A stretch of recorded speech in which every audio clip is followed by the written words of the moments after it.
কোন দৃষ্টান্ত আমার কাছে নাই। নামাজ পড়ার পরেও যদি চরিত্র ভালো না হয়, বুঝতে হবে নামাজ হচ্ছে না, কাঙ্ক্ষিত মানের নামাজ আদায় হচ্ছে না।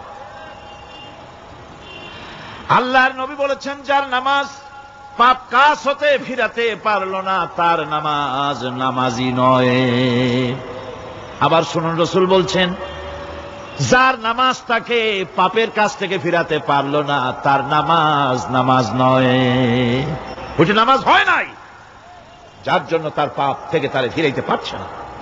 আর কিয়ামতের দিন বেনামাজিরা সবচাইতে বেশি অপমানিত হবে। সবচাইতে বেশি অপমানিত হবে কারা? বেনামাজিরা। কিভাবে? يوم يكشف عن ساق ويدعون إلى السجود فلا يستطيعون। সেদিন কঠিন সময় আল্লাহ রাব্বুল আলামিন লোকদেরকে সিজদা করার জন্য বলবেন, কিন্তু যারা বেনামাজি ছিল দুনিয়ায়, তারা সিজদা দিতে পারবে না। বলেন নাউযুবিল্লাহ। অবস্থাটা কি হবে? খাশিআতান আবসারুহুম তারহাকুহুম যিল্লাহ। তাদের দৃষ্টি নিচু হবে, লাঞ্ছনা এবং অপমান তাদের উপরে চেপে বসবে, সিজদা দিতে পারবে না। আল্লাহ আমাদেরকে ক্ষমা করুন। কিয়ামতের দিন হযরত আদম আলাইহিস সালাম থেকে শুরু করে পৃথিবীর সমস্ত মানুষের সামনে আল্লাহ রাব্বুল আলামিন সিজদা করার জন্য অর্ডার করবেন। যারা নাকি বেনামাজি, ওরা আল্লাহর দরবারে সেদিন সিজদা দিতে পারবে না, লাঞ্ছিত অপমানিত হবে। জোরে কোন নাউযুবিল্লাহ। নামাজ, মুমিনের নামাজ একরকম, মুনাফিকের নামাজ হলো আর এক রকম। মুনাফিকরাও নামাজ পড়ে, পড়ে কিনা কন? মুনাফিকেরাও নামাজ পড়ে। মুনাফিকেরা যখন নামাজ পড়তে যায়, আল্লাহ রাব্বুল আলামিন বলতেছেন, ওয়াইদা কামু ইলাস সালাতি কামু কুসালা। মুনাফিকেরা যখন নামাজ পড়তে দাঁড়ায়, নামাজে আসে ঠিক তারা, কিন্তু নামাজের জন্য দাঁড়ায় খুব শৈথিল্যভাবে দাঁড়ায়, কাহিলি, সুস্তি, এ জায়গা চুলকায়, পায়জামা ধরে টান দেয়, টুপিটা ঘুরে আয়, এদিক ওদিক তাকায়।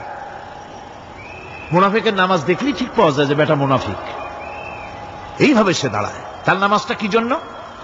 ইউরাউনান নাসা ওয়া লা ইয়াযকুরুনাল্লাহা ইল্লা কালিলা। তাদের নামাজ হচ্ছে মানুষকে দেখাবার নামাজ। নাউযুবিল্লাহ। এখন দেখবেন এই মৌসুম আসছে, নামাজের মৌসুম, বেনামাজিদের নামাজের মৌসুম। জনসভা হচ্ছে, নির্বাচন আসতেছে, নামাজে রক্ত হয়ে গেছে, তাড়াতাড়ি আজান হয়ে গেল। টুপি না থাকলে রুমাল একটা মাথায় দিল, উজু আছে কি না আছে, আল্লাহু আকবার, যা আছে কপালে হয়ে যাক। মানুষকে দেখাবার জন্য এরা নামাজ পড়ে। এরা আল্লাহর শরণার্থে নামাজ খুব কম লোকই করে। এরা হচ্ছে মুনাফিক। দুনিয়া এবং আখিরাতে কল্যাণের জন্য একমাত্র মাধ্যম হচ্ছে নামাজ। দুনিয়াও যদি কল্যাণ চাই, আখিরাতেও যদি কল্যাণ চাই, তাহলে এর জন্য কি করতে হবে? কি করতে হবে? আমার কথা নয়, আল্লাহ রাব্বুল আলামিনের কথা শুনুন। রব্বুল আলামিন বলেন, ক্বাদ আফলাহাল মুমিনুন আল্লাযীনা হুম ফী সালাতিহিম খাশিউন ওয়াল্লাযীনা হুম লিয-যাকাতি ফাঈলুন ওয়াল্লাযীনা হুম লিফুরুজিহিম হাফিজুন। নিশ্চিতভাবে সেই সব মুমিন কল্যাণ লাভ করবে, নিশ্চিতভাবে। তারা হচ্ছে ওই সব লোক যারা নিজেদের নামাজ ভীতি মিশ্রিত, ভীতি মিশ্রিত অবস্থায় বিনয়ের সাথে যারা নামাজ আদায় করে, যারা বেহুদা কাজ থেকে বিরত থাকে, যারা যাকাতের পন্থায় কর্মতৎপর হয়, আর যারা নিজের লজ্জাস্থানকে হেফাজত করে।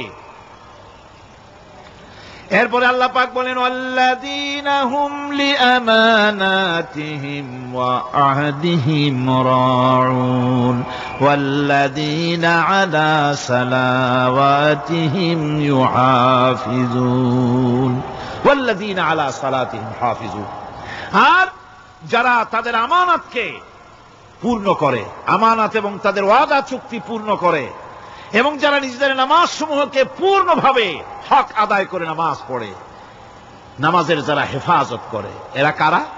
এরা হচ্ছে উলাইকা হুমুল ওয়ারিসুন আল্লাযীনা ইয়ারিসুনাল ফিরদাউসা হুম ফিহা খালিদুন। এরা হচ্ছে সেই সব লোক, এরা উত্তরাধিকার হচ্ছে জান্নাতের উত্তরাধিকার, জান্নাতুল ফিরদাউসে আল্লাহ রাব্বুল আলামিন এই গুণ বিশিষ্ট লোকদের জন্য জায়গা করে দিবেন। জোরে কোন সুবহানাল্লাহ। নামাজকে পড়তে বলা হয়নি, কোরআন শরীফে বলা হয়েছে নামাজ কায়েম করো। কি বলা হয়েছে কন্ত দেখি? নামাজ কায়েম করো, নামাজ পড়ো। এই কথা কিন্তু কোরআন শরীফে কোন জায়গায় আছে নাকি? এখন কায়েম করা কারে বলে? একটা গুরুত্বপূর্ণ আরেকটি বিষয়, নামাজ কায়েম করতে বলা হয়েছে। কায়েম কি? কায়েমটা হচ্ছে দৃষ্টান্ত স্বরূপ বলা যায় যে জিনিসটা সমাজে প্রতিষ্ঠিত আছে ওইটারে বলে কায়েম হওয়া, আর যেটা প্রতিষ্ঠিত নাই ওটা কায়েম নাই। কায়েম মানি হলো প্রতিষ্ঠিত থাকা। যেমন আমাদের দেশে, আমাদের সমাজে নারী পুরুষ শিশু বৃদ্ধ সকলেই কাপড় পরা, শাড়ি পরা, লুঙ্গি পরা, এই কাপড় পরাটা কায়েম আছে, প্রতিষ্ঠিত আছে না নাই? যার কারণে কাপড় পরা সমাজে কায়েম আছে বলে উলঙ্গ মানুষ সমাজে খুঁজে পাওয়া যায় না, পাগল ছাড়া। ঠিক কিনা? একটা বাচ্চাকেও যদি উলঙ্গ হতে বলেন এখানে, 5 বছর 6 বছরের একটা বাচ্চাকেও, সে কিন্তু রাজি হবে না। ঠিক কিনা? যেহেতু কাপড় পরা সমাজে প্রতিষ্ঠিত আছে সেহেতু উলঙ্গ মানুষ পাওয়া যায় না, কাপড় পরাটাই এখানে প্রতিষ্ঠিত। সুতরাং এখন অবস্থাটা এই হয়েছে, কাপড় পরা প্রতিষ্ঠিত আছে বলে কোন উলঙ্গ মানুষ এসে যদি এই মঞ্চে দাঁড়ায় আর বলে আমাকে একটু বক্তৃতা করতে দেন, আপনারা কি করবেন? মঞ্চে তো উঠতেই দিবেন না। উলঙ্গ মানুষ যদি কোনো চাকরি নিতে যায় ইন্টারভিউতে, তাকে লাইনে দাঁড়াইতে দেবে? দেবে না। এমনকি উলঙ্গ হয়ে যদি বাড়িতে প্রবেশ করে তার বউ দূর দূর করে তাড়ায় দেবে। ঠিক কিনা?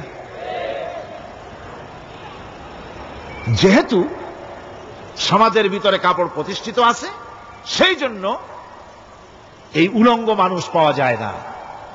অনুরূপভাবে নামাজ যদি প্রতিষ্ঠিত হতো সমাজের ভিতরে, তাহলে বেনামাজি খুঁজে পাওয়া যেত না। চাকরি করতে গেলে সেখানে নামাজ মানদণ্ড হয়ে যেত, নামাজ পড়ে কিনা তা দেখে নেওয়া হতো। বেনামাজি লোক পাওয়াই যেত না যদি প্রতিষ্ঠিত থাকতো। প্রথম প্রশ্নই